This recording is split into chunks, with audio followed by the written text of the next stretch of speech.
ഏതൊരു ബിസിനസ് ചെയ്യുകയാണെങ്കിലും അതിൽ അപ്പ് ആൻഡ് ഡൗൺസ് ഉണ്ടാവും അല്ലെ.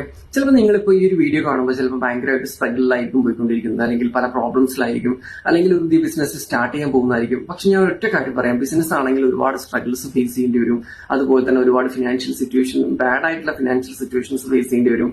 ഒറ്റപ്പെടലുകൾ ഉണ്ടാവും, പല പ്രശ്നങ്ങളുണ്ടാവും. പക്ഷെ എനിക്ക് ഒരു ഒറ്റ കാര്യം പറയാനുള്ളൂ, നിങ്ങൾ അതിൽ നിന്നൊക്കെ നിങ്ങൾക്ക് വരണം എന്നുണ്ടെങ്കിൽ നിങ്ങൾ പാസ്റ്റിൽ എന്തൊക്കെ നടന്നിട്ടുണ്ടോ അതിനൊക്കെ കംപ്ലീറ്റ്ലി ഒന്ന് തൽക്കാലത്തേക്ക് മാറ്റി വെച്ചിട്ട് പുതിയൊരു ഹാബിറ്റ്സ് ബിൽഡ് ചെയ്യുക. അതായത് കൺസിസ്റ്റന്റ് ആയിട്ട് നിങ്ങളുടെ സോഷ്യൽ മീഡിയ മാർക്കറ്റിംഗ് നിങ്ങൾ എന്ത് ചെയ്യുക, കോൺസെൻട്രേറ്റ് ചെയ്യുക. ഓക്കെ, എങ്കിൽ മാത്രമാണ് നിങ്ങളുടെ ഈ പാസ്റ്റ് മാത്രം വെച്ചുകൊണ്ട് വന്നു കഴിഞ്ഞാൽ ഒന്നും നിങ്ങൾക്ക് നേടാൻ പറ്റില്ല. ചില ഫിനാൻഷ്യൽ ഇഷ്യൂസ് കാരണം നിങ്ങൾ ഒരുപാട് മെന്റലി പ്രോബ്ലംസ് ഫേസ് ചെയ്യുന്നുണ്ടായിരിക്കാം, ഒരുപാട് ഡിസ്ട്രാക്ഷൻസ്, ഒറ്റപ്പെടുത്തലുകളൊക്കെ ഉണ്ടായിരിക്കാം. തൽക്കാലം നിങ്ങൾ എന്ത് ചെയ്യുക, അതിനൊക്കെ ഒന്ന് മാറ്റി നിർത്തി വെച്ചിട്ട് നിങ്ങൾ ഓൺലൈനിലേക്ക് കോൺസെൻട്രേറ്റ് ചെയ്യുക. ഓൺലൈൻ സ്റ്റാർട്ട് ചെയ്യുന്ന സമയത്ത് മറ്റുള്ളവർ എന്ത് വിചാരിക്കും, ചിലപ്പോൾ ആ കടം കൊടുക്കാനുള്ള ആൾ ഈ വീഡിയോ കണ്ടാൽ എന്ത് വിചാരിക്കും, അല്ലെങ്കിൽ എനിക്ക് ആ മൈൻഡ് സെറ്റ് ആക്കാൻ പറ്റുന്നില്ല, അങ്ങനെ പല പ്രശ്നങ്ങളും ഉണ്ടാവും. പക്ഷെ ഞാൻ ഒറ്റ കാര്യം പറയുന്നുള്ളൂ, നിങ്ങൾ രക്ഷപ്പെട്ട് കഴിഞ്ഞാൽ, ഒരൊറ്റ തവണ നിങ്ങൾ രക്ഷപ്പെട്ട് കഴിഞ്ഞാൽ ഈ പ്രശ്നങ്ങളൊക്കെ നിങ്ങൾക്ക് തീർക്കാൻ പറ്റും. മറ്റേ നിങ്ങൾ ആ പ്രശ്നത്തിൽ ഇങ്ങനെ കെട്ടി വലിഞ്ഞ് കിടക്കുന്നതുകൊണ്ടാണ് നിങ്ങൾക്ക് ഇതിലേക്കൊന്നും മൈൻഡ് കൊടുക്കാൻ പറ്റാത്തതൊക്കെ പ്രോബ്ലംസ് ഫേസ് ചെയ്യുന്നത്. ഞാൻ പറയുന്ന ഒറ്റ കാര്യം നിങ്ങൾ ഫോക്കസ് ചെയ്യുക.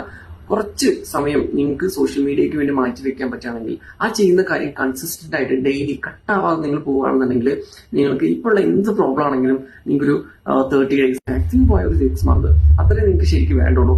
എങ്കിൽ നിങ്ങൾ എന്ത് ചെയ്യുക, ഒരു ചേഞ്ച് നിങ്ങൾ ആഗ്രഹിക്കുന്നുണ്ടെങ്കിൽ ഇന്ന് തന്നെ നിങ്ങൾ എന്ത് ചെയ്യുക, ഒരു പുതിയ ചലഞ്ച് അക്സെപ്റ്റ് ചെയ്യുക. കൺസിസ്റ്റന്റ് ആയിട്ട് കട്ടാവാതെ നിങ്ങൾ ഡെയിലി കണ്ടന്റ് ക്രിയേഷൻ സ്റ്റാർട്ട് ചെയ്യാം. ഓക്കെ, അപ്പൊ ഈ ഒരു വീഡിയോ നിങ്ങൾക്ക് യൂസ്ഫുൾ ആണെങ്കിൽ യെസ് എന്ന് കമന്റ് ചെയ്യുക, ജസ്റ്റ് ലൈക്ക് ചെയ്യുക. കൂടുതൽ വീഡിയോസ് നിങ്ങൾക്ക് കാണുന്നതിന് വേണ്ടിയിട്ട് അക്കൗണ്ട് ജസ്റ്റ് ഫോളോ ചെയ്ത് വെക്കുക.